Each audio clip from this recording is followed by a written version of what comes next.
Good morning, everyone. Welcome to our program today. To those of you who were with us last night, welcome back. This is co-sponsored by Medill and the Buffett Institute here at Northwestern, and we're very thrilled that you're here. I'm Stacy Simpson. I'm the Associate Director of Special Events for Medill. I also wanted to point out today that we have high school students visiting us from both Taft High School and Lane Tech High School in Chicago. Welcome, you guys.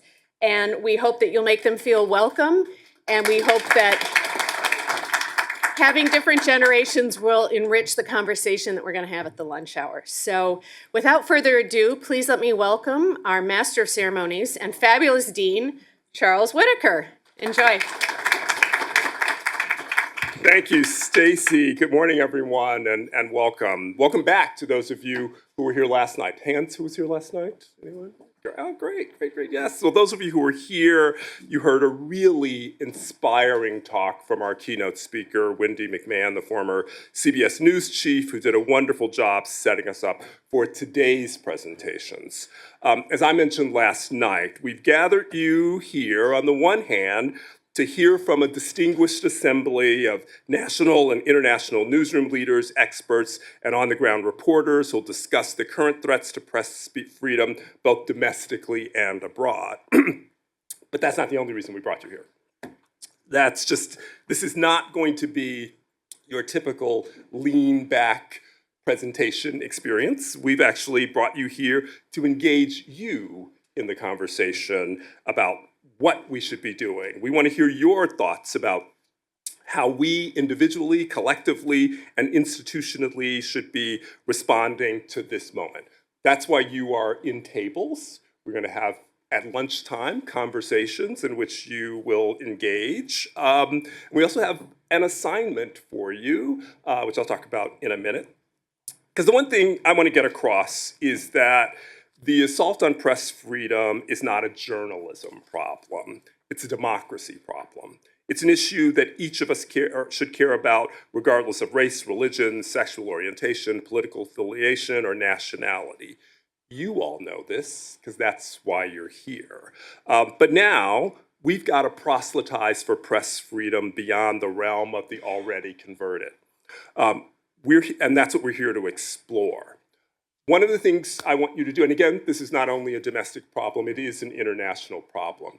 To that end, one of the assignments we have for you is there are cards outside that will tell you a little bit about a jailed Russian journalist by the name of Nika Novak. She is from RFE, RL's Russian service, known locally as Radio Svatka.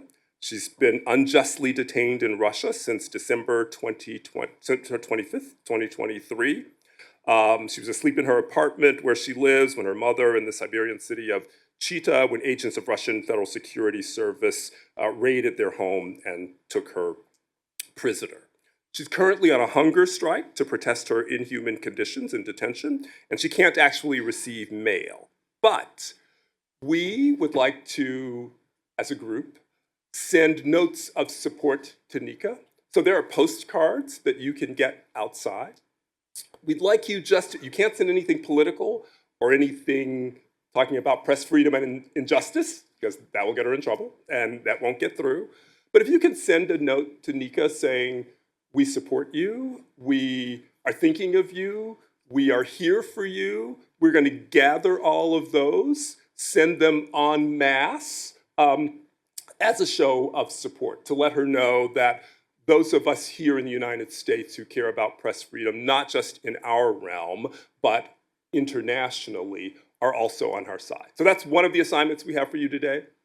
The other is that at these tables, we're going to ask you to brainstorm. Peter Slevin, one of my colleagues, will lead us in a conversation, because we do want to hear your thoughts about what we, as Medill, should be doing, how we should be using our reputation as a vaunted journalism school, but also our vast alumni network to respond to this moment. As I said last night, I don't believe in convening groups like this just so that we can inhale our own oxygen and clutch our pearls about how bad things are.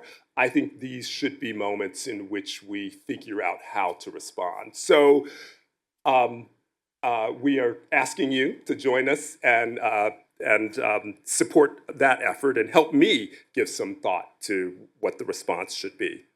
Now, I'm proud to say that there are Medill alums on the front lines who every day are doing the work of providing information to the public in the face of threats and harassment from government officials and online trolls to the President of the United States. Let's hear from some of those alums. Video.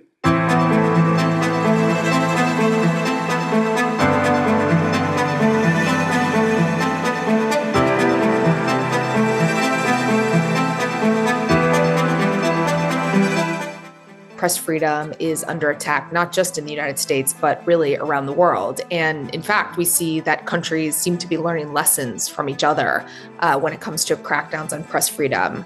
I believe that one of the most important things that we can do as media organizations is to really try to explain and be thoughtful in doing so to the public why we are essential to democracy. We have to acknowledge that that is not clear to everybody. And so we really have to go above and beyond when it comes to communication.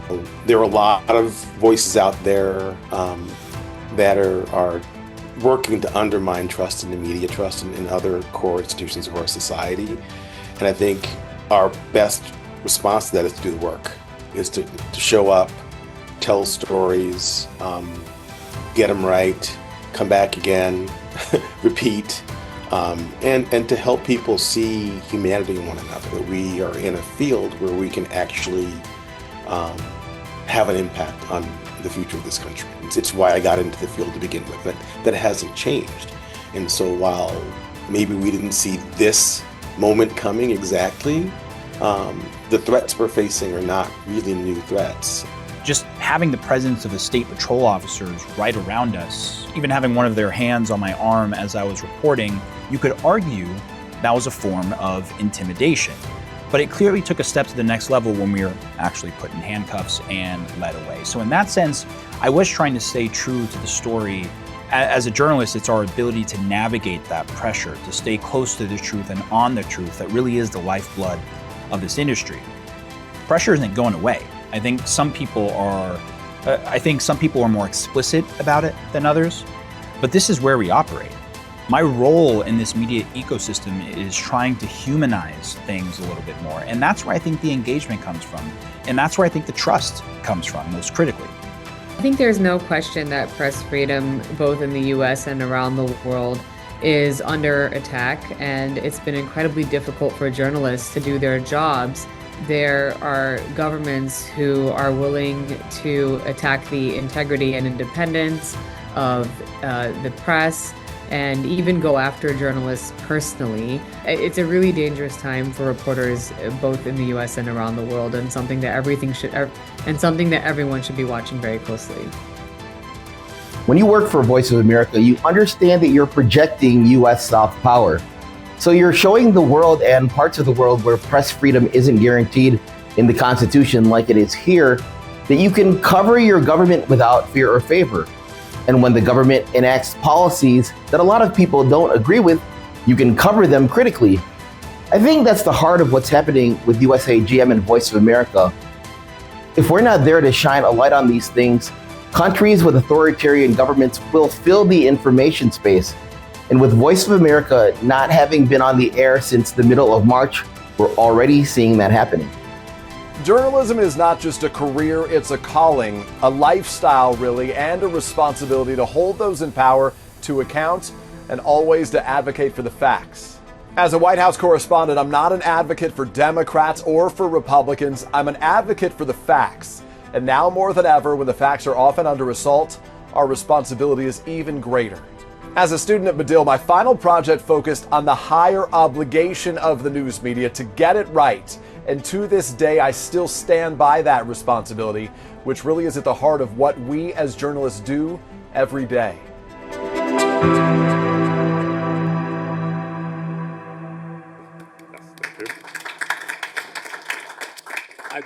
I should say there's a reason we selected those alums to represent us. Each of them has sort of been at the heart of some episode in which they were facing threats, whether it's Omar Jimenez, who was taken away in handcuffs while trying to cover the uprisings following the George Floyd murder in Minneapolis, Sabrina Sadiqui, who was doxxed mercilessly for having the temerity to ask a question of Narendra Modi during a White House press conference, to Peter Alexander, who was berated daily by the president whenever he asks a question, to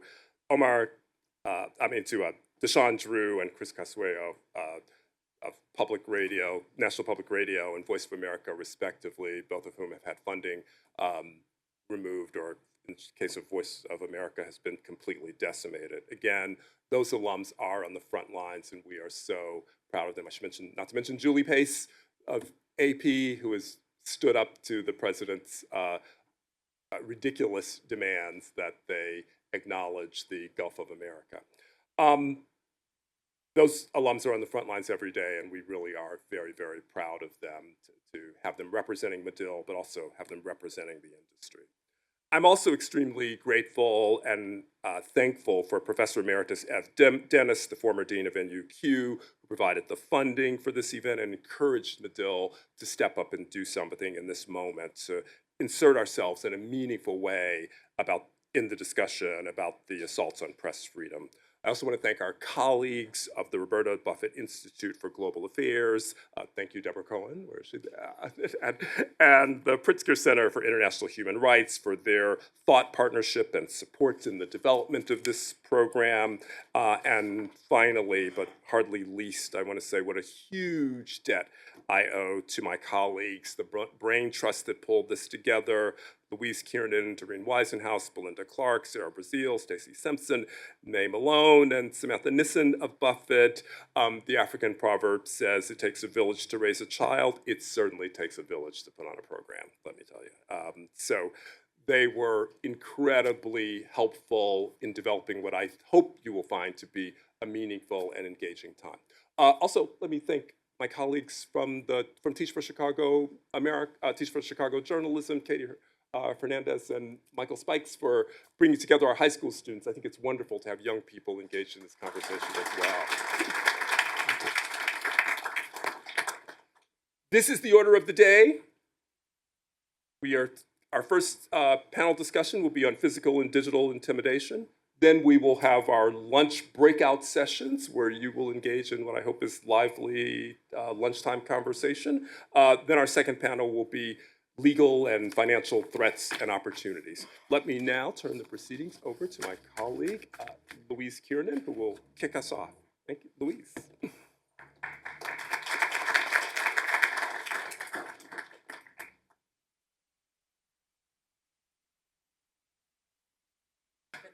Sorry. Good morning, everybody. If I didn't have the chance to meet you last night, my name is Louise Kiernan. I'm a professor at Medill, the school's director of strategic initiatives, and as Charles mentioned, one of a team of folks who worked to put this event together. It is my distinct pleasure to introduce you to the moderator and speakers on our first panel.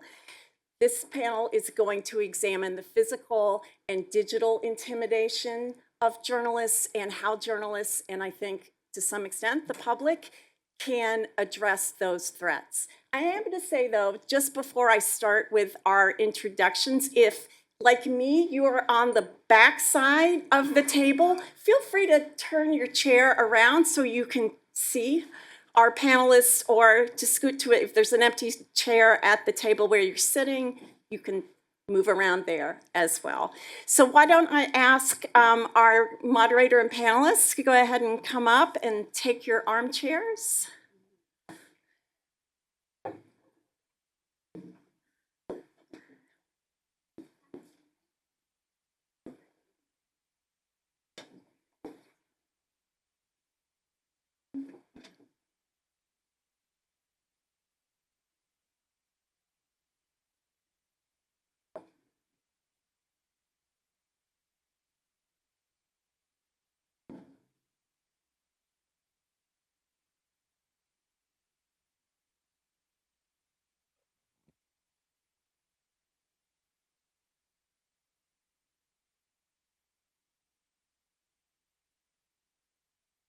All right, so starting closest to me is our moderator, Clayton Weimers. Clayton is the executive director of RSF USA, the North American branch of Reporters Without Borders. In this role, he oversees the organization's efforts to monitor press freedom across the English-speaking Americas, to advocate for journalist safety, and to promote the public's right to information across the region. Weimers originally joined RSF USA as Deputy Director for Advocacy, where he built relationships with stakeholders across media, government, and civil society to strengthen RSF's priorities in the United States.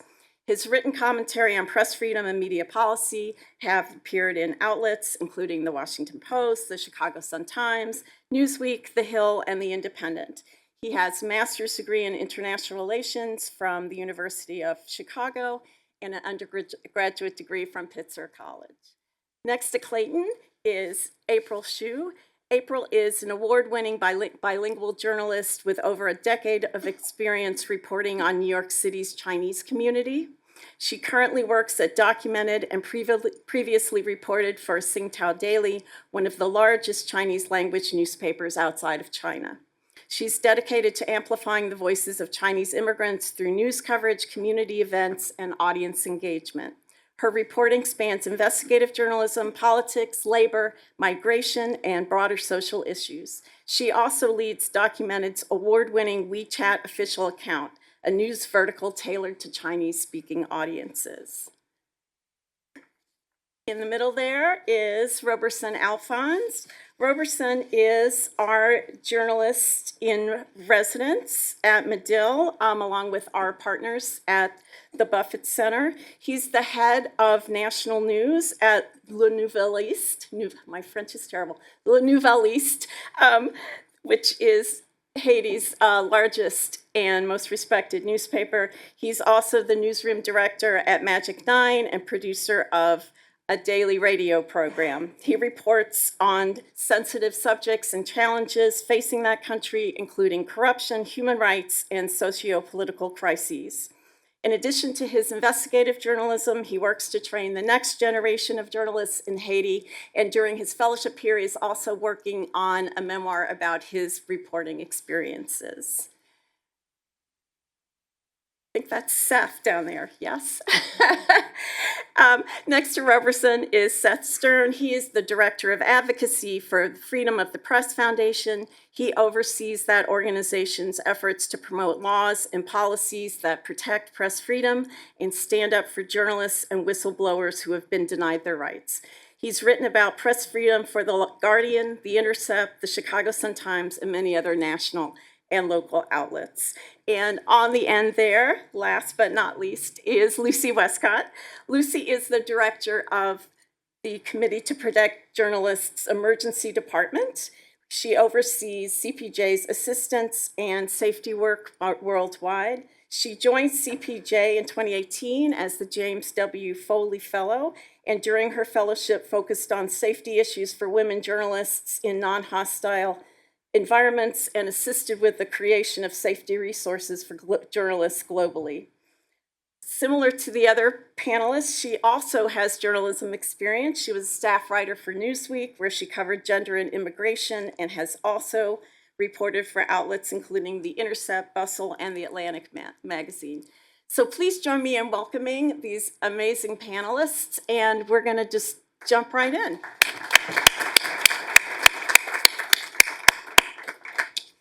Hello. Yep. Okay, this is working.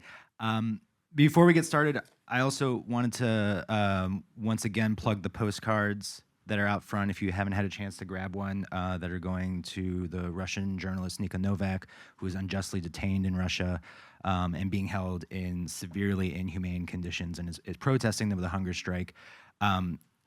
Like Charles said, like Dean Whitaker said, we can't currently get the mail to her, but this is one of the things that we're demanding in court right now, is that she be able to receive outside mail. And so we are gathering all of these so that hopefully very soon we can deliver them all at once. And having spoken to a number of journalists who have been released from jail in Russia and other countries, I can tell you from their experience, these things really do make a difference. They have all universally said that getting these types of postcards really lifted their spirits because they are told day in, day out by their guards, no one cares about you. No one is trying to get you free. The world has forgotten about you. So, like Dean Whitaker said, please don't make them political. Please don't make them controversial. The censors will block them. Just make it a generic message of support. Let her know you're thinking about her. Let her know she's not forgotten. It really does make a big difference. So thank you for helping with that. And I also just wanted to say it's really a pleasure to have a bunch of Chicago Public School students here today as the former editor-in-chief of a Chicago Public School high school newspaper.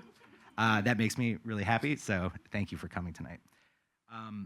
So let's keep it on Chicago.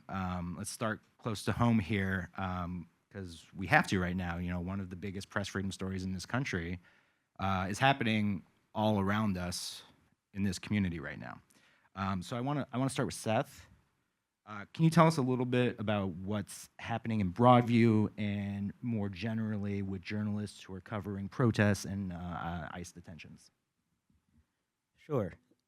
So I live nearby in Evanston, just by Maine. So although for the past couple of weeks, it has sort of become its own center of ICE's, let's call it conduct or invasion or whatever you want to call it, of our city.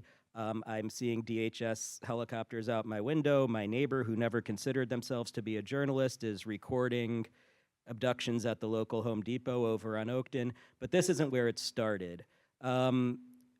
Mostly this all started in the west suburbs and far west side. And that's an area of the city that is outside of the normal stomping grounds of media, of local activists, has a lot of recent immigrants, and also has a non-immigrant population that is somewhat sympathetic, not to generalize, but there are a lot of police and city workers living out there because it's the closest they can get to leaving the city while complying with their job requirements. So it was a really strategic starting point. And early on in Franklin Park, a man named Silverio Gonzalez was shot by ICE during a traffic stop, and ICE claimed that he had ran off and dragged them and tried to batter them and all sorts of stuff. Local journalists from Unraveled Press, from The Reader, from the Tribe, exposed that that is not what happened, that ICE's account of the story was rather inaccurate. A couple of weeks later, at a protest outside the ICE facility in Broadview, around the time that Kristi Noem was in town, those journalists and others were assaulted. In one case, the case of Steve Held, one of the Unraveled Press reporters, arrested by ICE. And what's unique, look, anytime there is a spike in civil unrest and a lot of protests, you're going to see journalists get arrested. We operate the U.S. Press Freedom Tracker, and if you look at the charts we have showing trends in journalist arrests, of course, anytime there's mass protests, 2020, now there's a spike. But what's different here is that these protests, if anyone's been out, they aren't big, they aren't out of control. And there is nothing in particular, other than the cameras coming out and the desire to create content, that seems to be the impetus for ICE to all of a sudden start assaulting and arresting journalists and protesters. It really turns on a dime. So after that night, when several journalists were shot with pepper bullets, otherwise assaulted, and as I said, one arrested, the Chicago Headline Club and a number of other organizations and journalists, along with some great lawyers from Lovie and Lovie, the local ACLU, Protect Democracy, and elsewhere, filed a motion in court for what's called a temporary restraining order, which is essentially an emergency judicial order requiring ICE to cut it out, to stop arbitrarily arresting and assaulting journalists and protesters for exercising their First Amendment rights. A similar order had been granted in Los Angeles a month or so beforehand against ICE, against the LAPD, against the LASD, the Sheriff's Department. So really similar playbook that had already been successful in Los Angeles. Won that motion, got the temporary restraining order, sort of a remarkable hearing. To hear an ICE lawyer who is not from Chicago and knows nothing of our city come to a courtroom in Chicago and tell a judge who lives in Chicago that we are being invaded by violent terrorist organizations in a coordinated and organized attack to riot and dox ICE agents. The courtroom erupted in laughter, but it's really not, a laughing matter, because as we'll talk about later, this is part of a national trend of equating dissent with terrorism, rebellion, national security threats. Anyhow, after all that, motion granted. So you would think it's all over, but it's not, neither here nor in LA.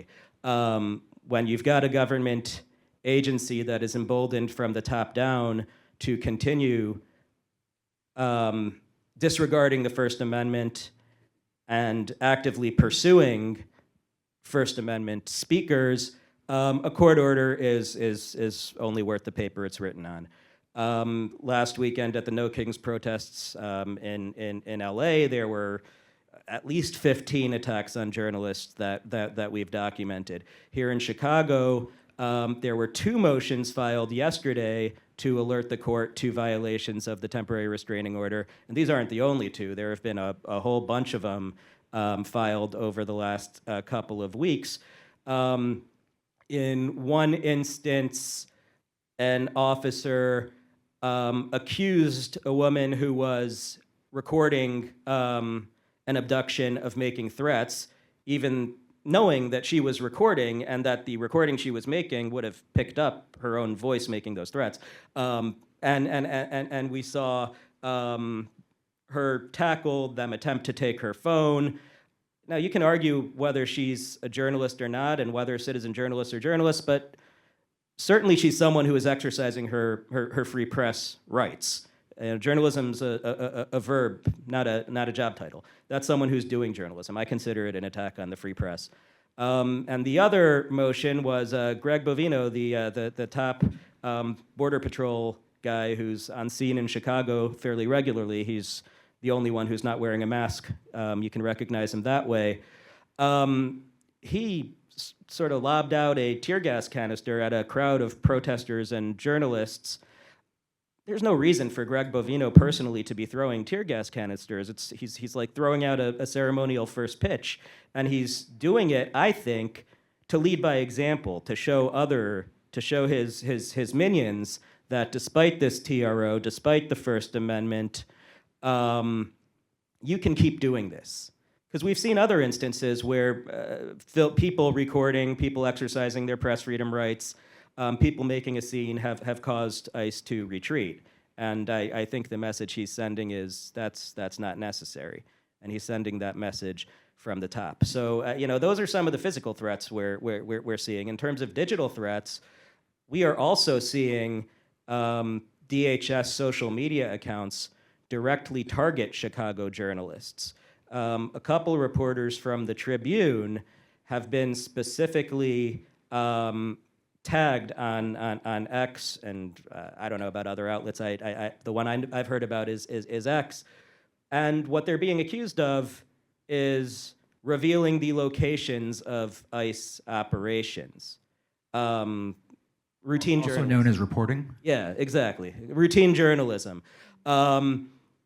Now, whether or not the government will come up with some legal avenue to try to pursue this routine journalism, I don't know. It would be hard. We still do have a battered and bruised but still existent First Amendment. But digital harassment doesn't require legal recourse. It substitutes for legal recourse in instances where the government knows that is not available or isn't an easy option. These when they send those tweets out, they're essentially sicking a mob on these reporters and making it a lot harder for them to not only do their jobs but live their lives. Yeah, I'm glad you brought up LA because it's not isolated to Chicago. This is happening all over the country. Chicago is a particularly egregious example, but so is Los Angeles. And the thing in Los Angeles is also that the LAPD and the LASD have a very long history of antagonism towards the press that's not particularly new under the Trump administration. And the week before the No Kings protest, the city attorney went to the court on behalf of the LAPD and asked for that injunction to be lifted in anticipation of a quote-unquote emergency during the planned protests. Essentially, a city official went to a judge and asked permission for the cops to shoot at journalists. That's to me is pretty outrageous, but I think speaks to a culture of disregard for the First Amendment that's ingrained beyond, the Trump effect. But I do want to talk a little bit about what's different under this administration, particularly like this past year, not just the first administration. The Biden administration's Department of Justice under Merrick Garland issued some policies that were intended to shore up press protections when it came to law enforcement action. So I'm wondering if you could talk a little bit about what that meant and what the state of things is today. So for long before Trump, the primary issue for journalists covering protests, aside from being intentionally targeted, is that police are often under the impression that if they are entitled to disperse protesters due to unlawful conduct by some protesters, they're essentially entitled to pronounce the whole area a crime scene and disperse everyone, including people who were not involved in anything unlawful, including the press. That is problematic because oftentimes the response to a protest is far more newsworthy than the protest itself. If the protest goes as planned, sure, there's a news story there that X number of people turned out to protest Y, but where it really becomes a story is when law enforcement responding to the protest breaks the law, retaliates against First Amendment activity, uses excessive force, and so on. And the Biden DOJ, following the lead of appellate courts on the West Coast in the Ninth Circuit, recognized that and said, and enacted guidances and policies, particularly in response to protests in Minnesota following George Floyd's murder, that said, no, there is a First Amendment right for reporters to stay on the scene after a protest has been dispersed. They are not subject to general dispersal orders if they don't cause any direct harm or threat. And that is accompanied by recognition across almost every federal appellate circuit of the First Amendment right, not just for journalists, but anybody, to record law enforcement. There have been laws attempting to restrict that right by saying you need to stand 25 feet, 30 feet, 50 feet away from the cops when you record them. Those laws have largely been stricken down. So that is sort of the legal backdrop in which ICE is operating. I don't know if the Trump administration even knows about those guidances from its predecessor. Please don't tell them. Should we stop talking about it? Right. Yeah. Don't tell them. Surely, if they come to find out about them, they will repeal them, as they have their predecessors' protections for reporter source confidentiality and other things. And by no means am I looking to portray the Biden administration as some model for press freedom. I've got plenty to say about them in their own right, but we're speaking relatively.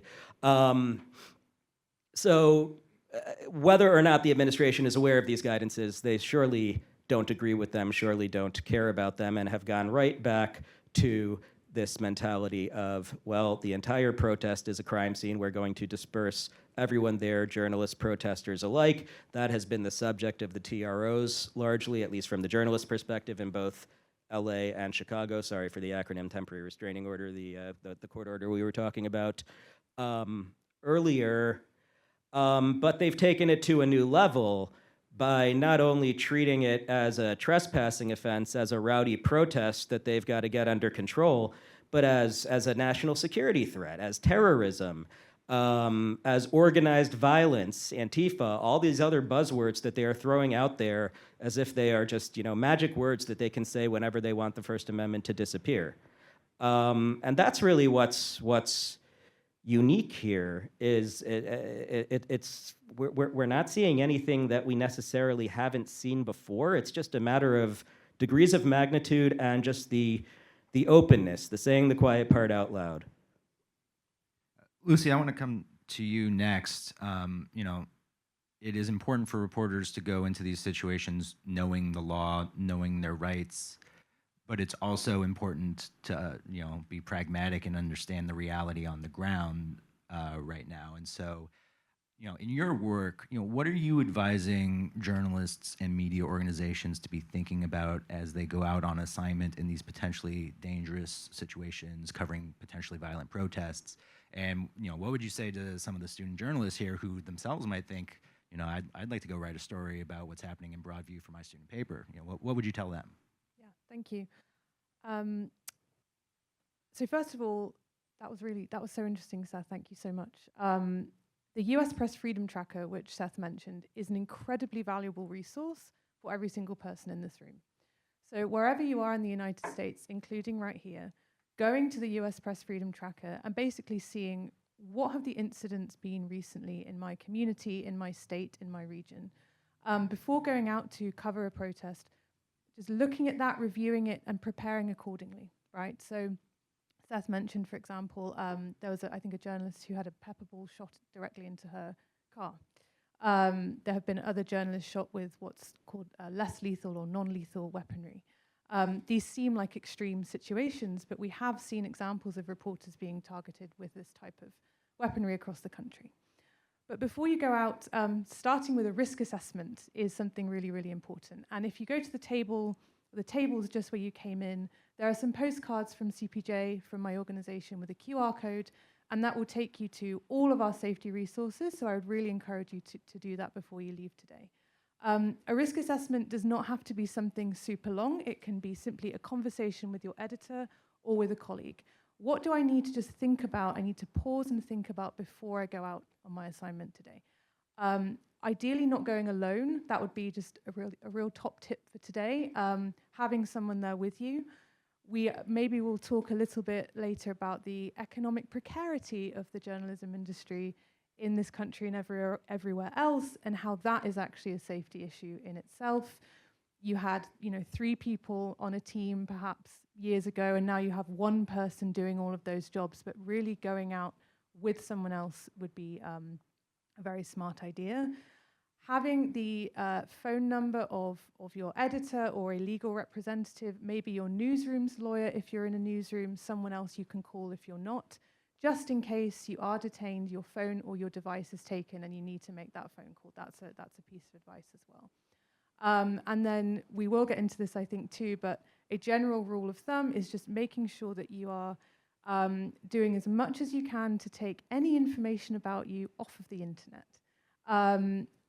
It's unfortunately in the United States very, very easy to get somebody's address or your personal information. When you're out at a protest, you might be filmed by someone else. You may be filmed by law enforcement, for example. So just making sure that it's as hard as possible for that information to be weaponized against you as well. And then I will say that personal protective equipment, so not the PPE that we were very used to during COVID, but things like goggles in case of tear gas, helmets or bike helmets in some cases in case of things flying through the air. These are other considerations to think about in your risk assessment too.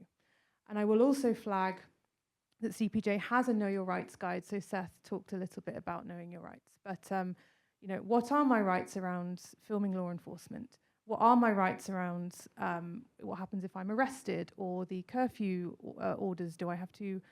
What do I have to do in those situations? Yeah, that's a rule of thumb. Do you have a particular de-doxing tool you like to plug?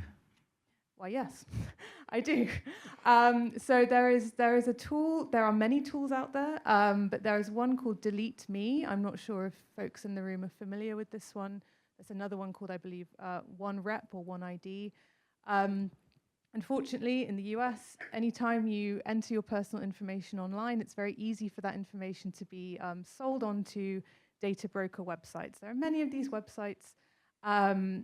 It takes a really long time for you to go to each one of these and say, hey, can you remove that information from your website? There are services that can do that for you. I use Delete Me. I've done it for a very long time. The comparison between somebody who has used one of these services and Googling yourself and seeing what comes up versus those who haven't is quite stark and a little bit frightening. And one thing we also suggest at CPJ is actually regularly doxing yourself. So looking up on Google or other search engines what's out there about you. I do this regularly, but a few years ago I did this and I noticed that I had a resume from my time at journalism school online. It had my address, my phone number, and I was horrified, but I'm glad that I found it and took it down. So look into those services is a good idea. And I'll add, if anyone in this room has decision-making power in a newsroom, please consider making Delete Me or something similar a service you provide to your employees. You really should consider it part of the benefit package. So we've been talking about covering these potentially violent protests as journalists, but at the end of the day, the issue at stake here is largely about immigration and about who has the right to be in this country. And so that raises a lot of questions for non-citizen journalists, international journalists, foreign correspondents, folks who are also implicated by the issue itself, but may also want to go out there and do their job and cover it. So, I'd like to bring in April and Robertson here. How do you think of this issue differently as an international journalist? What are you hearing from colleagues about going out and covering these stories, talking to sources in diaspora communities? I'll start with April. As a non-citizen journalist, I do think on top of all the challenges that citizen journalists are deal with, we have another layer of risks, which is our immigration status. This can make us easy targets because we have heard, as Thess mentioned, we have heard news about, immigrant reporters being targeted, detained, or even deported after they covering immigration law enforcement in ways that the government view it as threatening to national security. For me, I joined a safety cohort for Asian journalists in New York City, and I heard from a lot of international journalists sharing the same concerns, is it safe for me to cover certain topics like Palestine rallies or ICE raid? Is it okay for me to write something about undocumented immigrants? Will those articles be turned as a weapon against me? And when I return from an international trip, will the officers at the border check my phone or device or somehow deny our entry into the country because of the work we did?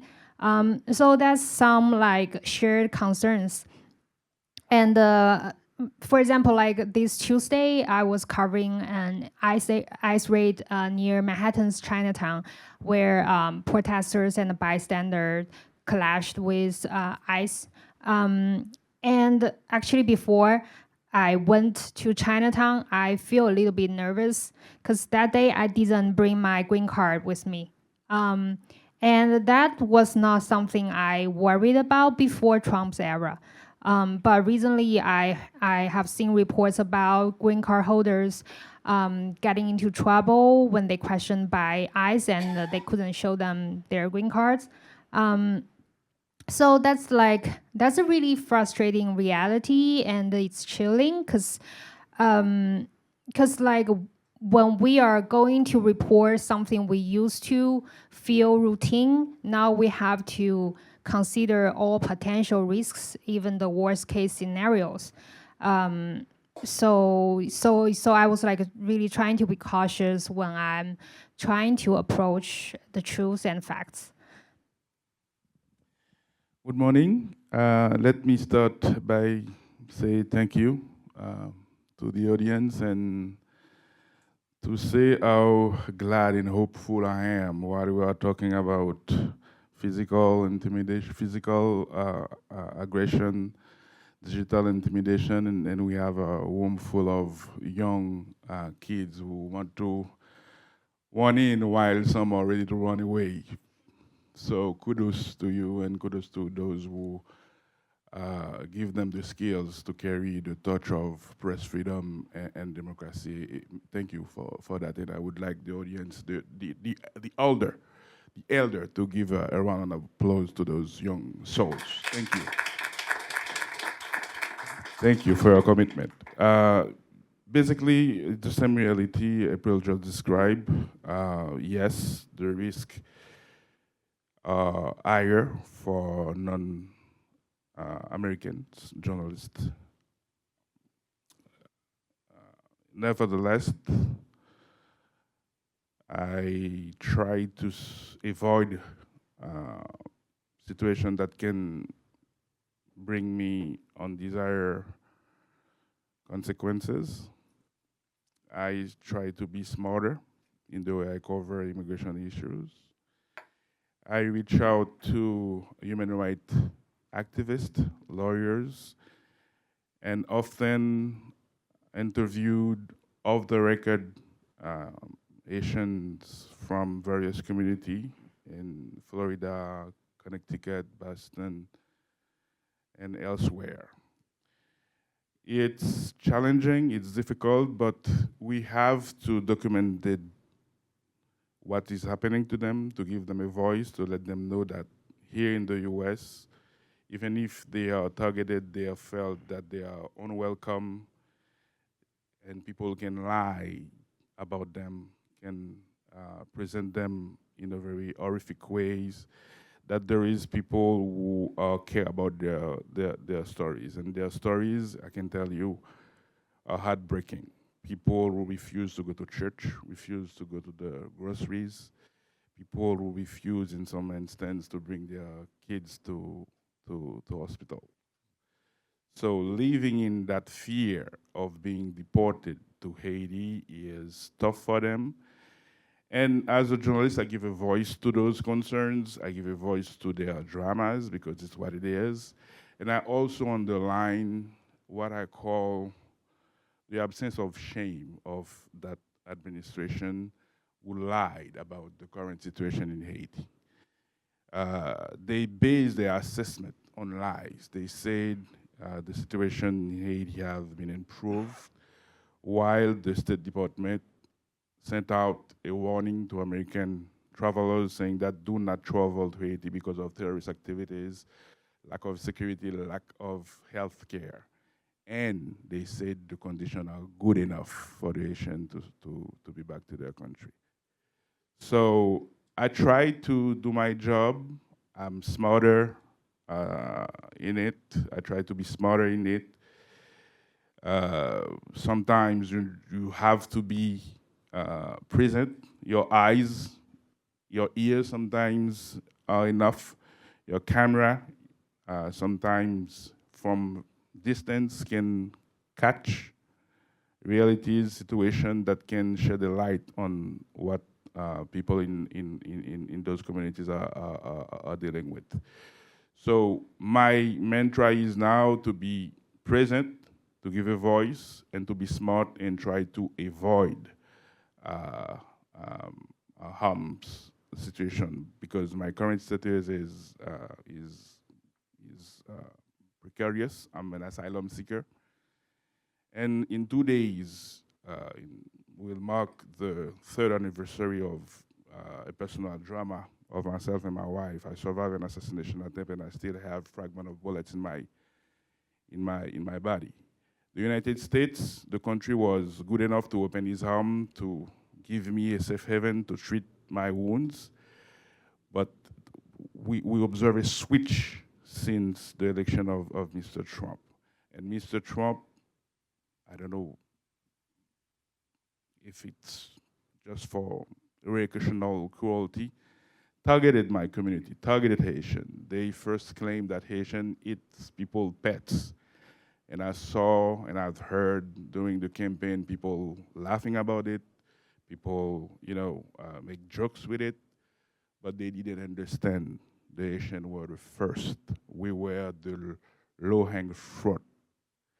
They start by attacking us, and now they spread their cruelty to other communities. That's why, as a journalist, we have to show interest, empathy in reporting on what is happening to Haitian community, Chinese community, and every communities. Because at the end of the day, freedom of speech, democracy, they are universals. I definitely want to come back to talking about the situation in Haiti, but before we leave immigration and journalism, what do and this question is for anybody who wants to jump in. What do newsrooms need to be doing, or what are they doing to protect their non-citizen journalists, and what steps can, say, journalists who are U.S. citizens take to help their colleagues stay safe and be able to continue to do their jobs? This is for anyone who wants to jump in. I'm happy to jump in here to start. This is a very frightening time right now for lots of journalists. Can you hear me? It is, sorry. For journalists across the US, but particularly those who are non-citizens, who are green card holders, who are visa holders, or who are themselves undocumented. So I think newsroom leadership have an obligation right now to really make sure there is space for those journalists to be open and honest about how they feel, checking in with those journalists, making sure that every step is really taken to ensure no harm comes to them, but also making sure that they're still able to do the reporting and the stories that they want to do.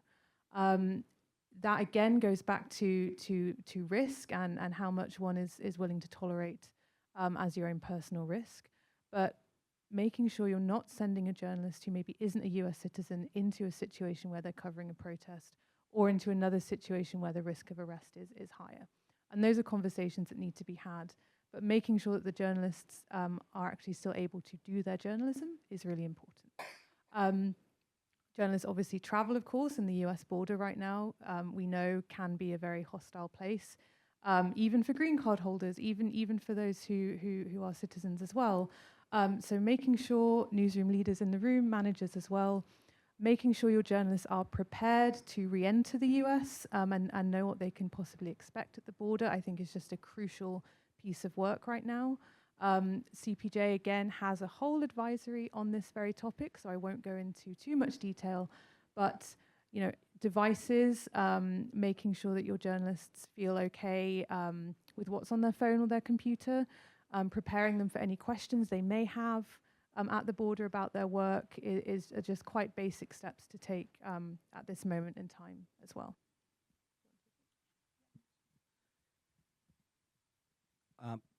The only thing I'll add is on the legal side, newsrooms that know that they have journalists who are not citizens working for them need to have counsel lined up in advance that is qualified to deal with these issues. I'm not an immigration lawyer. I used to practice First Amendment law, and as a member of the media bar, we don't know the first thing about immigration law. People, every lawyer has the experience of getting questions about areas of law that they know absolutely nothing about. Can you, write my will, get me out of this parking ticket? We get that all the time, but this is when it actually matters, because people think we know about immigration law just because we're lawyers. People think, well, we've got in-house counsel, so we're covered. No, media lawyers don't know anything about immigration law. You need immigration lawyers, and you need them before something happens, because these days, the first 36 hours are absolutely critical after somebody is picked up in terms of figuring out where they are. They might be taken to another state. You don't know where they're going to be. In terms of retaining counsel, we had an experience a month or so ago involving a journalist who was picked up outside a green card appointment and didn't have any close relatives in the US, didn't have anyone who had essentially power of attorney to retain counsel on his behalf, and didn't have an immigration lawyer. Fortunately, his employer was able to track down his relatives in rural Afghanistan to authorize counsel to be retained for him. But if he were a freelancer or an independent journalist and that wasn't an option, I don't know how that would have ended up. So really important to have the legal basis covered ahead of time. As far as resources for Chicago journalists, of course, everything that CPJ's got and that RSF has got and Freedom of the Press Foundation, we've got resources that are applicable on a national level, but I'm also aware of some local journalists who have been sort of spreading through word of mouth some cheat sheets and resources that are Chicago specific.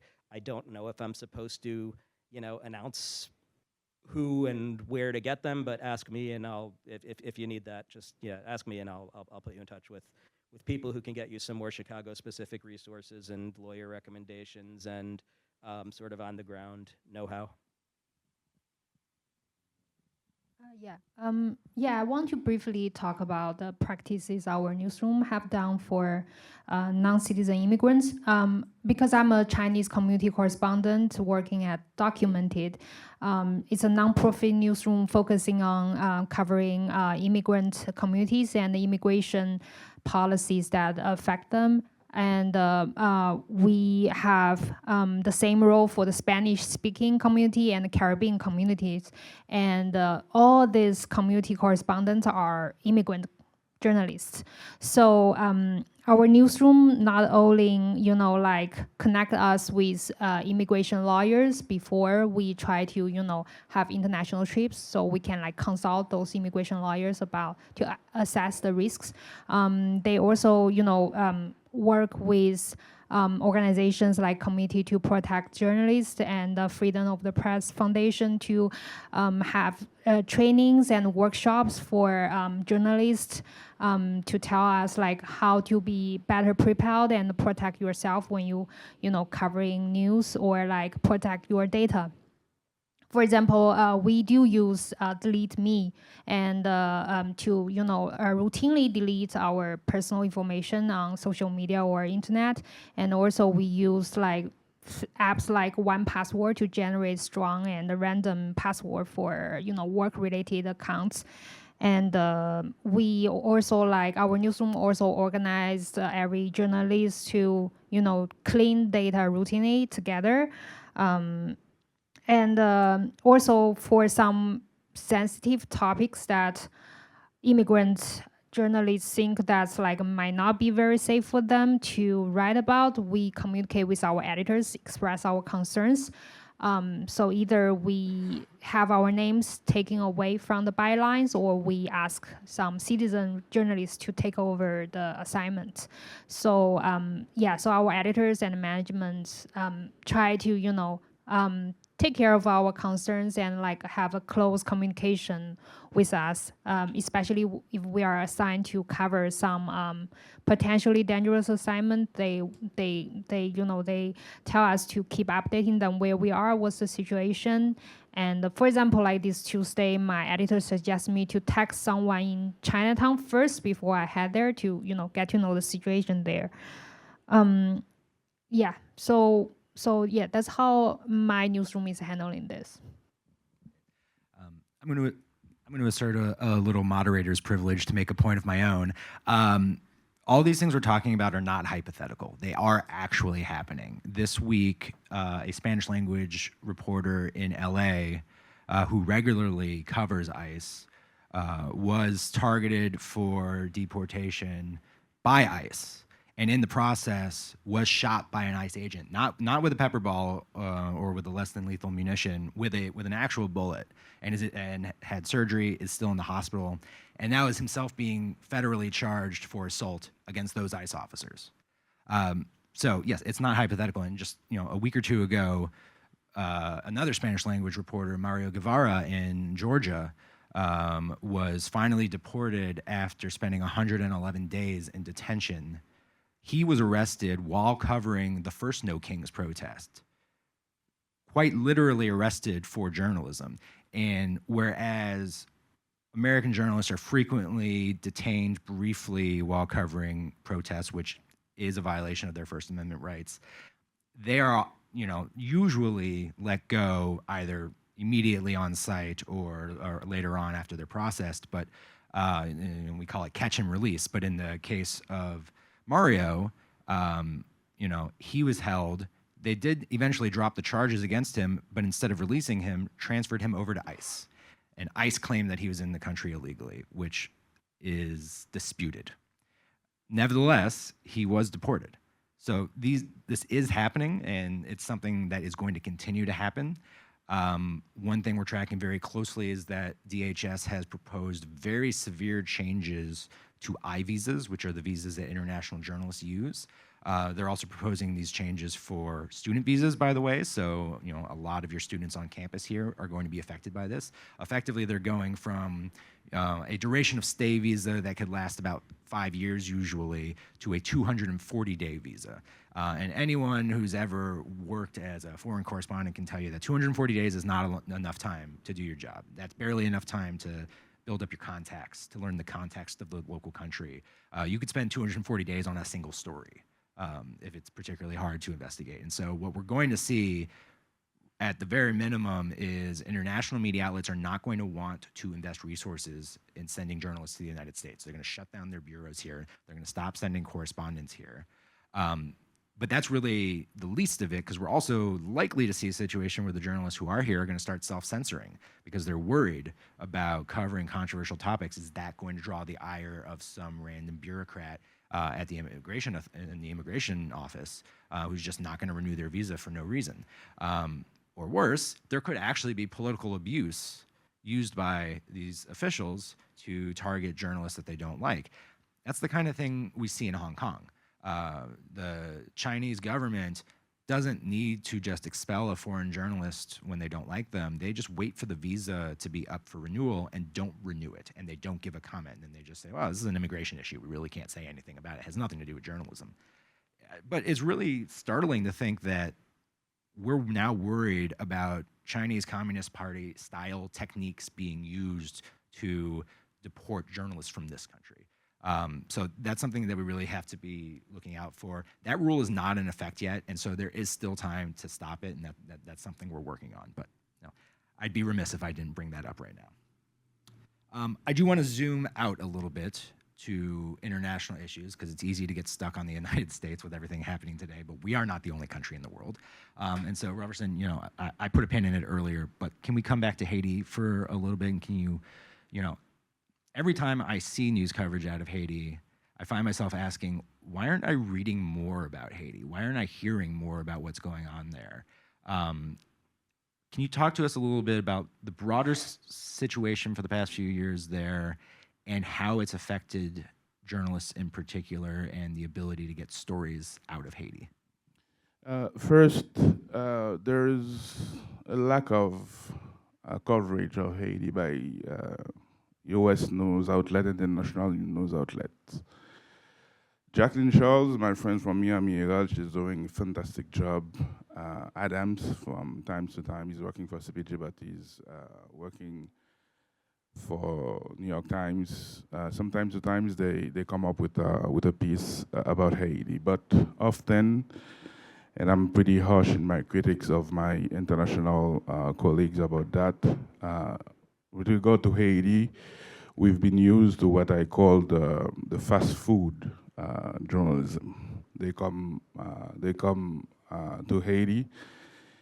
They interview a couple of people, and sometimes they fill their pieces with cliches and not sufficient context to help their readers or the audience to understand how complex the situation is in Haiti and on various levels, political level, social, economical level, and humanitarian level, of course.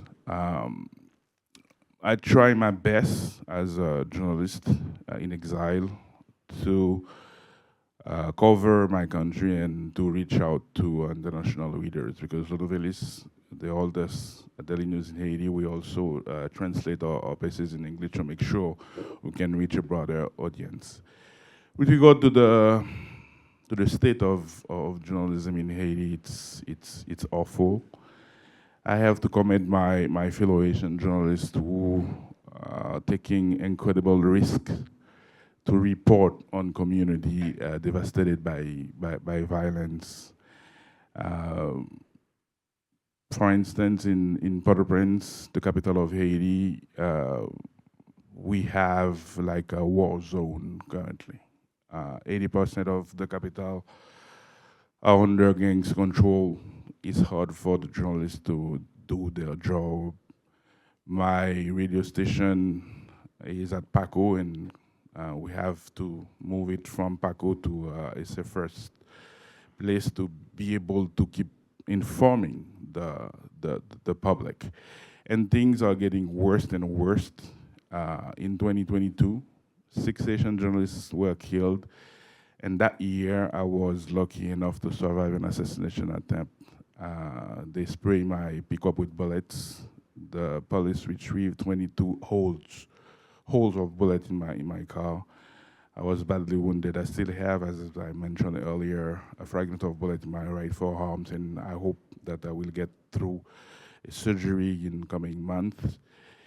And that year, among my fellow journalists who get killed, I recall 2 young fellows, Lating and Tyson.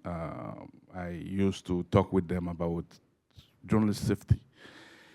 And because they were young, because they were passionate, and because of something I can explain, I will never be able to explain, they went to Cité Soleil to cover an event, and they were killed by gangs, and their family didn't have the chance to bury them in dignity. So since that, journalists have become targeted, much more targeted, and somehow some are tempted to impose their some censorship, the self-censorship. And I think it's pretty bad. Currently, beside the security situation, and we have had, a Himalaya of kills from 2022 to 2025. 12,000 of my fellow Asian were killed by gangs. 5.7 million of Haitians are living in food insecurity. 1 million are close to famine. And because of the violence, 1.3 million of people have fled their home. And Port-au-Prince, in the capital, is not the only port the gangs took control over.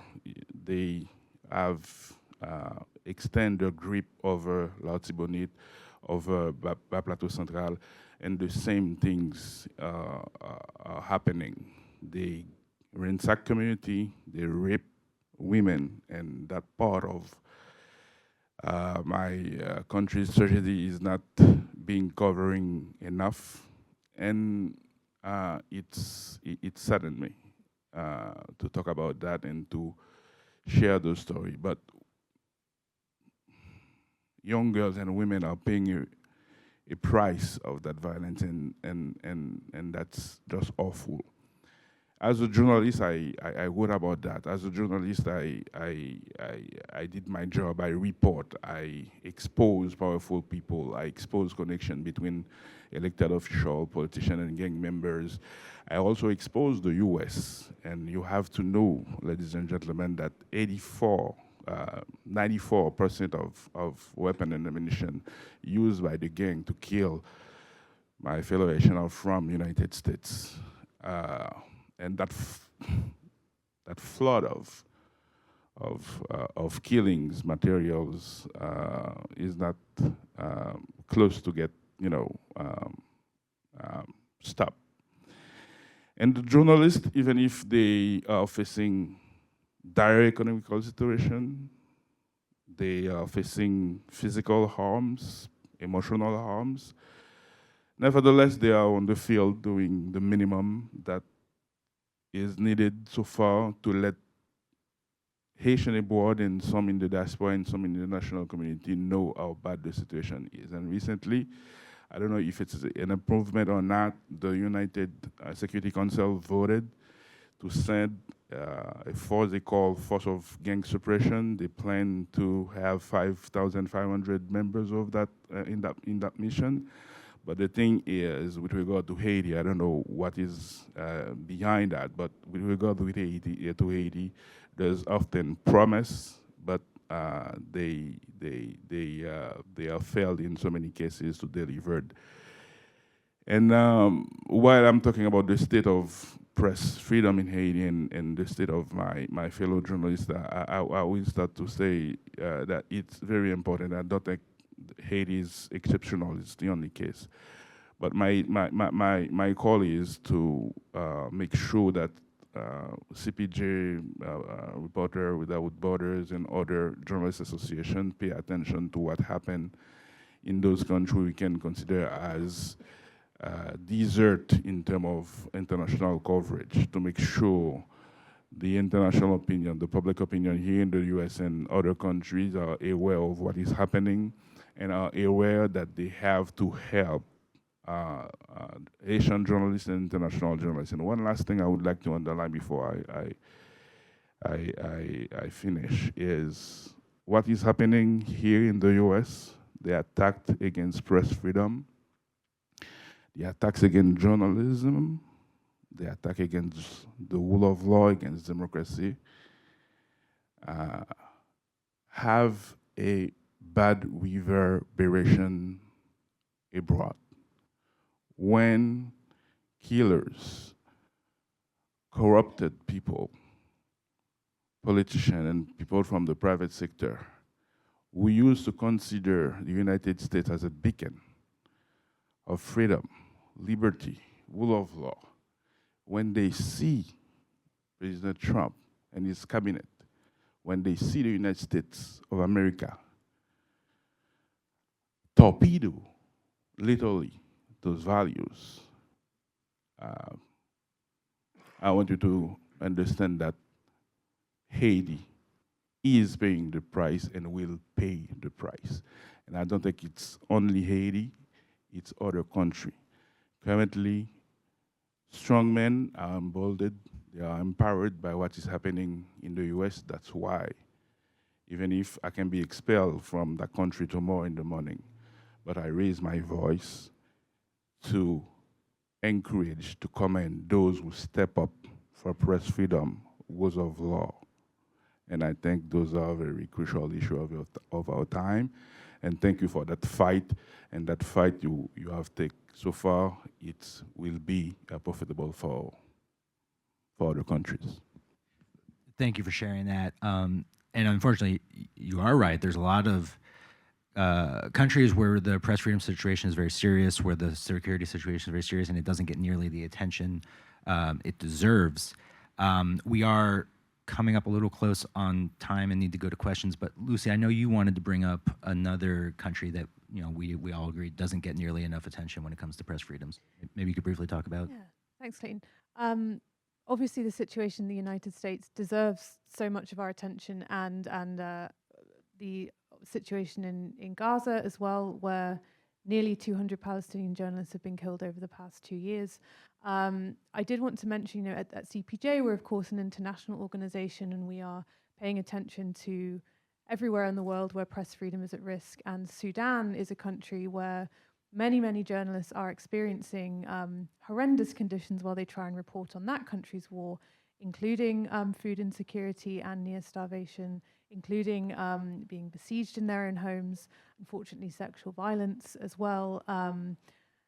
We've documented journalists who have been killed too. So I would encourage everyone in this room to visit CPJ or to visit RSF, Reporters Without Borders, as well, to really get a better idea about the state of press freedom globally. And just as we are talking about kind of under-resourced or under-reported issues as well. I mean, the issue of journalists in exile, which Robeson can speak better about than anyone here. There are journalists around the world who are being forced from their countries and seeking safety in nearby nations that are not necessarily safe either. And so part of the work of CPJ and the work of RSF as well is encouraging countries that could be potential safe havens for journalists to really consider, can we have an emergency visa program? Can we have a situation where journalists can find safety in places that are actually safe, rather than going to the country over the border where they may be at risk as well? Thank you. We'll go to questions in just a second, so start thinking about what you might want to ask. And in the meantime, I just want like a one-sentence rapid-fire response from everyone. We've talked a lot about bad things. What gives you some hope in this space?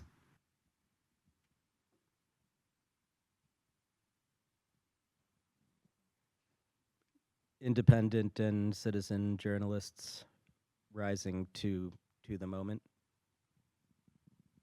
Those young students. The support from organizations like CPJ and the Freedom of the Press Foundation and Medill. It's really supportive and helpful. Yeah, having 2 days dedicated to this topic and seeing such a full room and such an engaged audience is really positive, so thank you. Please give a round of applause to our panelists here. This was a great discussion. And do we want to pass the microphone around for questions? Thank you.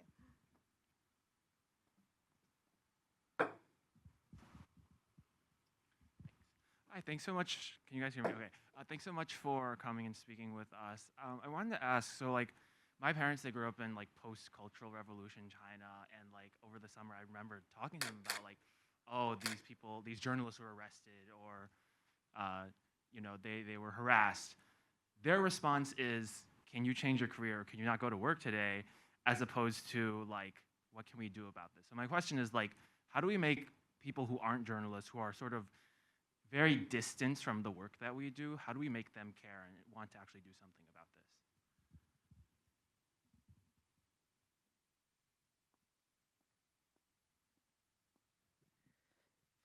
Yeah, I've faced similar questions from family members who are descendants of Holocaust survivors and have seen the direction that these things tend to take and worry for my safety. And I mean, every once in a while, I have to sort of check in with myself. I'm not a journalist right now, but I am exercising my freedom of the press and writing very critically about the powers that be. And yeah, like I think this month, how afraid am I that as I'm sitting here typing in my front, in my living room, someone's gonna come to my door. So it's a legitimate fear, and I don't know how to make parents and relatives less nervous about it. But you can ask them, well, how do you know the world's dangerous? How do you know I'm facing these risks? They know because they read it from the press. Absent what we see firsthand, we don't pave our own roads and we don't gather our own news. People have other jobs. So whatever your cause is, whatever you want to be informed about, whatever you want to change in the world, you're dependent on the press to be knowledgeable and and informed to make those changes. So people don't even realize they're consuming journalism. You know, we see it all the time with all the hate mail we get from people who hate the media, and it's like, well, why do you hate the media? Okay, and where did you learn those things that made you hate the media? Well, from the media, just different media. So sometimes it's helpful to remind people of the role that the press plays, not only in democracy in the abstract, but in their own lives and ability to function. But you know, family is going to be scared for your safety when you take a dangerous job, and that just sort of is what it is. Journalism is the antidote to all these things that might be scary here. You know, you don't deal with a bully by meekly acquiescing or trying to keep your head down. You deal with a bully by standing up to them, and journalists need to stand up to authoritarianism and need to document what's going on, and that's the best way the rest of us as citizens are going to be armed with the facts that we need in order to participate in a democratic society. But Seth, you reminded me of my favorite kind of social media post, which is, why isn't the media talking about this more than a link to a news article in the New York Times or CNN or CBS that is talking about exactly that? I would just add that in terms of the safety side, there are so many organizations here in the US, many of us represented on this panel, where our entire jobs are dedicated to trying to keep journalists safe. We have trainings, we have resources. We are doing this in coalitions, in groups, we're at public events, we're at conferences. So there are so many people out there who will help to keep you safe, and I would hope that that's comforting to those who care about you. I would say thank you for those who help, who finance those organizations. CPJ, Reporter Without Border. I would say thank you as well to Louise, to my friends from Buffett. Thank you, and you know why. And I do believe we need to do more. We need to do more, and we need to engaging more, explaining more, and underline a simple fact: press freedom is your freedom, and by protecting journalism, somehow you're protecting yourself and your community. So each of you talked about the importance of the precarity that we're all facing, both as journalists and citizens. One of the ways to build trust with readers is to connect with them on a very personal and sometimes visual level. How do you balance your building your brand and connecting with people on all these platforms when at the same time you have to protect yourself from the inevitable dangers of being a public figure? I can start with that one if you like. How are you connecting with? Can you just give me a bit more?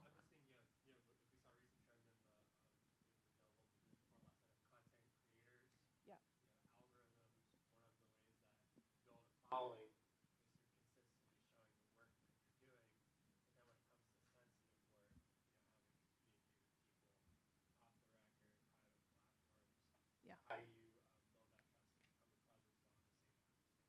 Yeah, it's a very good and very valid question. Let's go back to the risk assessment that I was talking about, and particularly on the digital piece. I think this is incredibly important for our younger and emerging colleagues in the room. As early as possible, keeping your professional and kind of personal social media and digital presence separate. So you want to, as part of building the brand and part of being a kind of person in the public sphere is being available, particularly as a journalist. But that information and that kind of presence should ideally not have anything or as little as possible about your family, pets, things you like, things again that can be unfortunately weaponized against you. Getting a little bit more into the weeds about the kind of thing that we and my colleagues here talk about in digital safety training, even talking to your friends and family about what they post and how they engage with you on social media. You can go through all of this, but if you're tagged on your cousin's Instagram post with all of your family in it, that is unfortunately a risk. So just being really, really intentional about social media and digital media hygiene as well. And this should also be, again, if you're in a newsroom and you're in that environment and that landscape, just a conversation that should always be ongoing.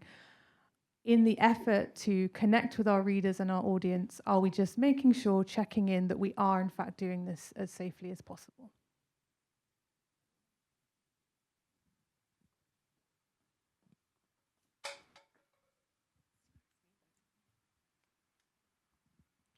Thank you all so much for sharing these really important issues about threats to journalism. My question is, what can high schoolers like myself and like many others here be doing to protect the freedom of the press?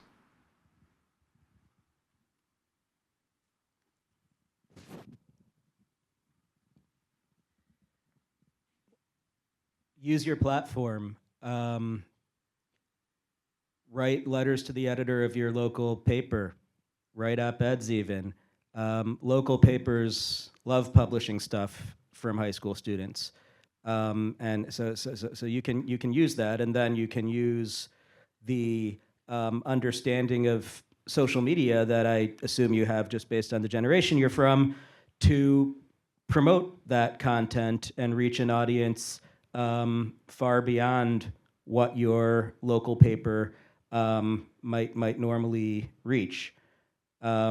Don't assume that the only people who will listen to you are other high school kids. You know, everyone can be a journalist now. Everyone can be an opinion writer now. There are platforms that are available to you. Aside from that, encourage people in your life who are in a position to subscribe to local independent news outlets to do so. I would say take the necessary time to learn. Don't rush anything. Learn. Grab the necessary skills to become good at what you are going to do. The second thing is to ask yourself if I wanted to be a journalist and to test what I call your commitment. And yesterday, Wendy McMahon says, test the Medill. Test your commitment. And the fourth thing I would like to add is to try to stick to the facts. People need to know your opinion about issues.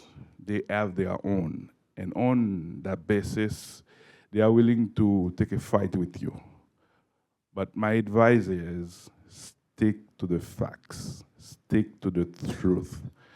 I know when truth is under attack, when you are living in a world of alternative facts, it has become harder to stick to the facts. But nevertheless, stick to the facts. And as a journalist, be humble. And I insist, be humble. Make sure that the person you interview, the people you interview, the stories you are telling, you're worth telling them. And you are humble enough to be the one who will carry out the story of a woman, a man, an entrepreneur, a doctor, or a truck driver. That's my advice to you. I would say don't let any of this become normal. You don't have as much the historical memory as some of us up here. None of what's happening right now is normal, and we barely scratched the surface in this discussion. I'm just looking at my notes here. We didn't talk about U.S. aid. We didn't talk about U.S. AGM. We didn't talk about jailed journalists. We didn't talk about the FCC. We didn't talk about the Pentagon and the new restrictions there. We didn't talk about protecting sources. We didn't talk about digital surveillance. Yes, so we had a lot of things that we might have gotten to. None of this is normal. This is all very novel, and we can't let it be normalized. And you're maybe gonna be 18 in November, and you'll certainly be 18 by the next presidential election. Please vote. Good morning. My name is Nicole Johnson. I'm a 2025 MSHA alum at Medill. I have a question about, you mentioned facts, right? And that's the conversation that we're here for. I'm curious about how do you appropriately frame facts such that Because I feel like being unbiased can kind of lead to a fault sometimes in that pursuit of objectivity.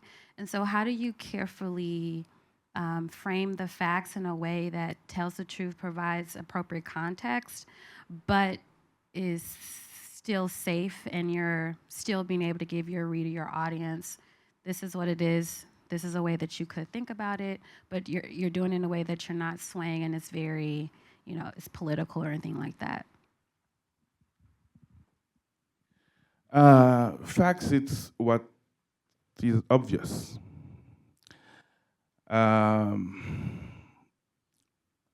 With regard to bias, as a journalist, I impose myself a rule to be intellectually and morally honest. Of course, when you are writing a story, the words you choose, the angle, the hook, everything can be considered as subjective by some. But when you stick to the facts are the facts. For instance, that guy who is saying now that when you, I don't know how you call it, when you make a circumcision, that can lead to autism. That's an example of pure stupidity. So that is not the fact. So be simple. Don't try to intellectualize things. That's a fact. As a journalist, we report facts. Where, who, when, how. Those are facts.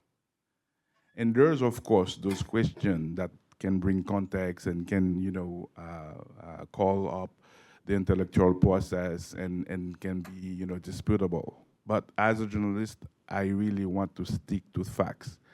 Where, who, when, how. And that is under attack. Even that is under attack. So we have to fight to protect our W's, how I call it as a journalist. As simple as that. I would just add, there's plenty of academic debate over what objectivity means and its role in journalism. We're not going to resolve that today, but what I would say is, for those who are striving to be objective and see that as your guiding light as a journalist, great, but don't gatekeep, because there are plenty of ways to do journalism. And these days, there are not enough J-school graduates trained in the AP style to be at every Home Depot that ICE might be raiding at any given moment. We need citizen journalists. They're not going to do their job the same way that you do yours. Objectivity, without even getting into its value, its origin didn't come from some ethical epiphany. It obviously was not the guiding light of journalism at the time of the First Amendment. It came because wire services wanted to be able to write stories that appealed to people in New York the same way they appealed to people in Alabama. It started as a business strategy, and it became an ethical norm. And that's not to say that it's right or wrong, but it's to say that there are other ways to do this. So I think it's really, really important that as we need more journalists to cover the news, and as we suffer the consequences of legal precedents that are set in cases involving non-traditional journalists, whether it be, Julian Assange, or, Rumisa Öztürk, not even, she's not a journalist, she's an op-ed columnist or wrote a single op-ed. But, Clayton was talking about Guevara, how there or journalists whose visas come up for renewal that you might use immigration as a pretext. That's a case where there is no pretext. The administration is being open and honest that they consider her a terrorist threat because she wrote an op-ed with some fairly common ideas about Palestine. So if we distance ourselves from someone like Rumisa Öztürk because she wrote an opinion piece or because she's not a card-carrying journalist, that is a pretty bad idea, because whatever precedent is set by that case is not going to contain an exemption for people who went to J school. So you guys talked a lot about risks that journalists take, being arrested, deported, killed even. But I'm 17. How do you like still find motivation to keep going even though all these like terrible things are happening to journalists?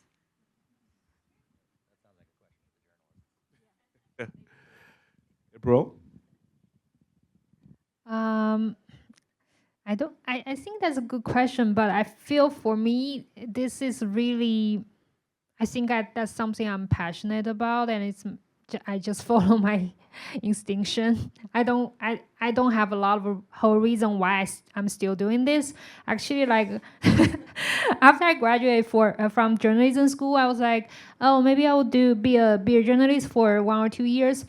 And who knows what would happen, because we saw a lot of students graduate from journalism school, they become PR or doing marketing jobs later on. But like after a decade, I'm still here. So, and also I guess like you got a like sense of fulfillment when like receive feedback from the communities and readers you're serving, and when you receive so much support from different organizations, and those foundations and schools who like try to provide support for journalists, no matter from like in terms of like legally or financially or yes or professionally. So I guess that's all the things that keep me going on. Thank you for that that excellent and difficult question. I was born in a slum named Cité Soleil. I've learned how to tell stories from my mom. She was illiterate. And where I lived, the Duvalier regime had a camp named Fort Dimanche, where they held political prisoners. They starved them and they killed them and disappeared their bodies there. My father was a sergeant in the army, and my mom was that fantastic and beautiful illiterate woman who learned his son how to tell stories. I was raised by my block. My parents were our neighbors. I call them parents because when I was young, if you do bad deeds, anybody in the neighborhood can, grab you by your ears and let you know that you're doing bad things. And for some reasons, life put me in a place where I dealt with poverty, with violence. I saw firsthand the impact of political violence and corruption on people. And because from my mom, I've learned early in life the sense of service. I first become a police officer and then a journalist to keep serving. And serving as a journalist comes with a price. I'm not telling you BS by telling you that we are, fantastic, we are happy, and we are, have party.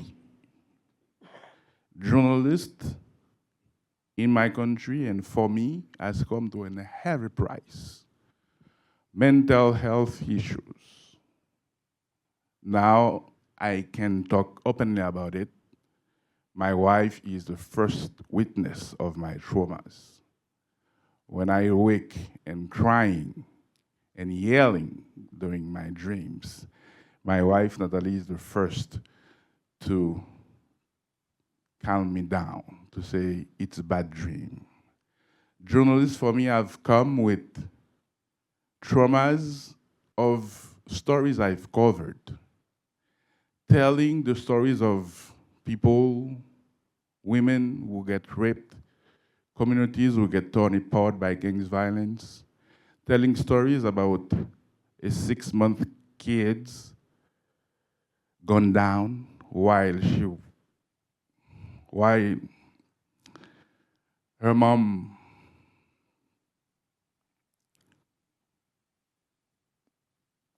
while he was in his mom's home, heading to get an immunization at the hospital. Write my last piece about the massacre unfold in Bon Repos and have in mind that title in French saying comme si le sang voulait s'abreuver de silence, and the English traduction is silencing the blood, where I recount that massacre and be the victim of an assassination attempt the day after. It's tough. And I've learned, because I was an angel for so many communities, by giving them a voice. Around me, angels were there. A woman, for instance, we come out 2 minutes, less than 2 minutes after the assassin fled the scene. And she showed up and asked me one question: how can I help you? My flesh was out, I was bleeding, my car was, in that situation, 22 holes of bullet, and she made me a tourniquet. She saved my life. And I drove to the hospital. I received the care I needed.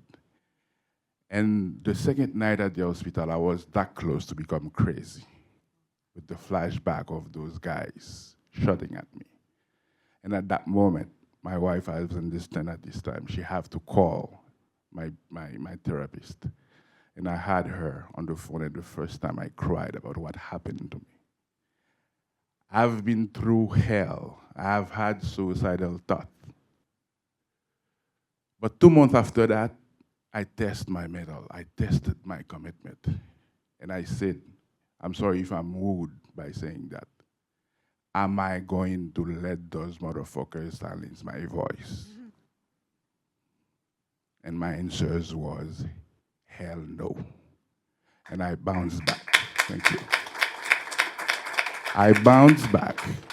I received help from Lynette Clemenson. She saved my life. I received help from Charles Whitaker, from Louise Kiernan, from Deborah Cohen, and from others who just talk to me and let me know that my work is valued. They need me in the front just to write stories, just to tell people stories. So I'm not going to lie to you when I said that I'm hopeful, because in those days where people are running out and you running in, that give me hope. And I'm glad that you will stick to that commitment and you will carry out the torch. But it will not be easy. There is an heavy toll for you, for your mental health, and beside that, for your family, for your relatives. A journalist in trouble is not alone. There's a wife, there's a husband, there are kids, there are relatives in trouble with him. That's why we have to protect journalists, we have to protect press freedom. So that's how I can answer your question, and I'm sorry if I was a little bit emotional. We're going to take 2 more questions.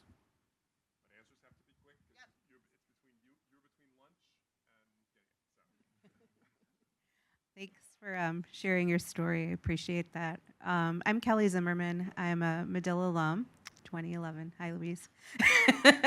My question is about some of these.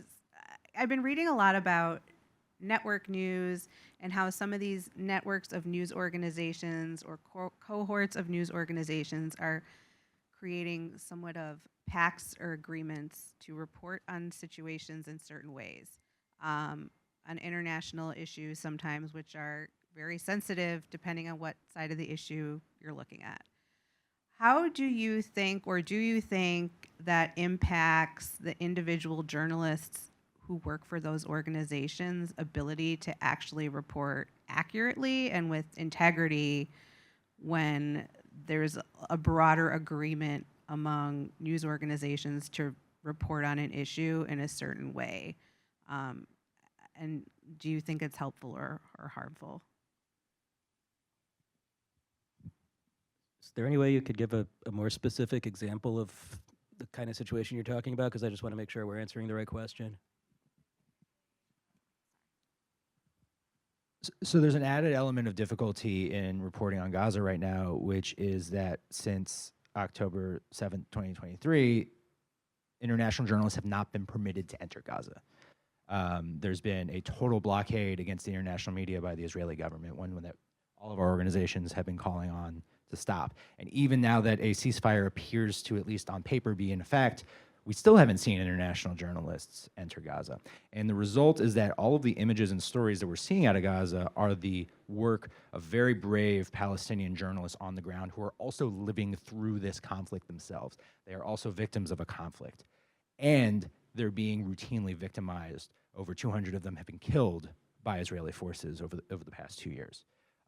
They are routinely accused of being terrorists as justification for their murders. And they are living through some of the most horrific conditions and still showing up to do the work.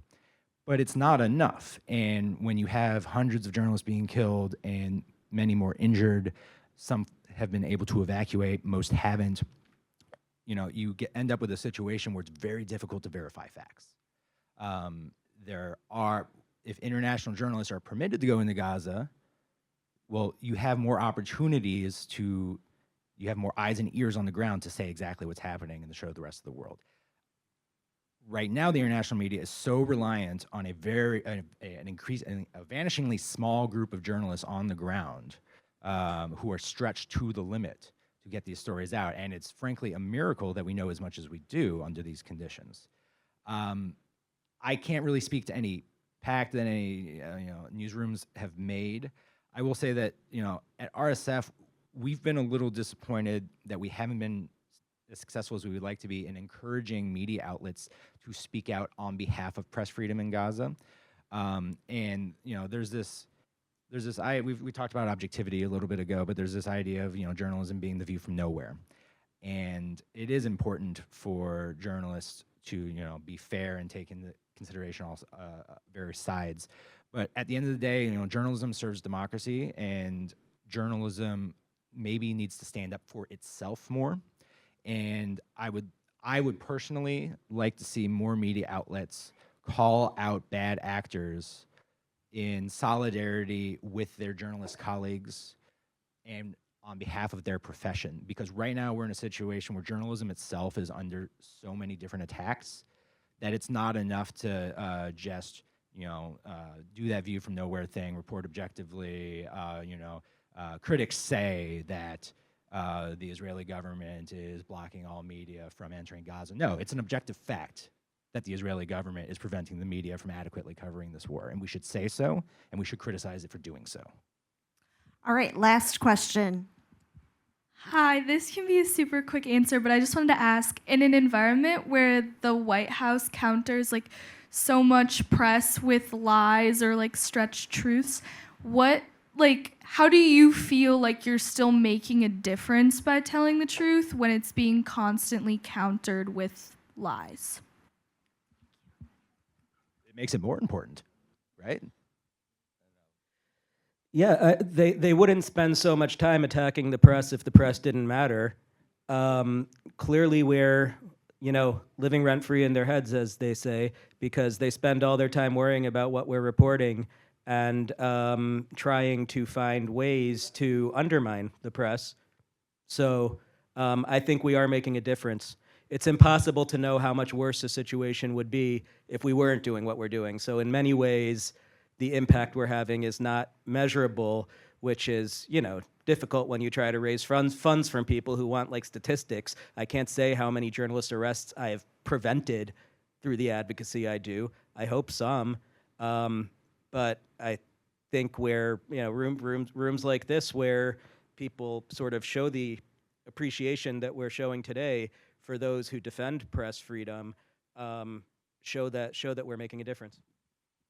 Yeah, the work does matter, and as press freedom organizations, like we can point to successes. We do get journalists out of jail. We do evacuate them from dangerous situations.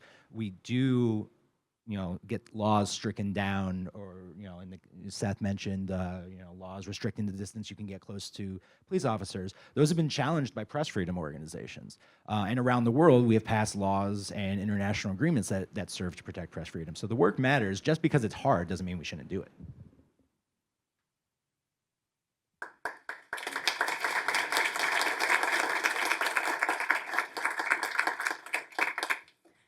Clayton, April, Roberson, Seth, and Lucy, thank you for a conversation that was informative, yes, but much, much more than that. It was moving, it was enraging, and I hope it is ultimately galvanizing for all of us.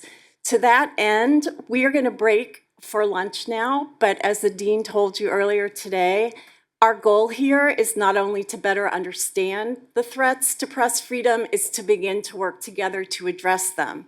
So we're going to ask you to go help yourself to lunch, take a break, follow Lucy's advice to dox yourself and see what's out there, but be back around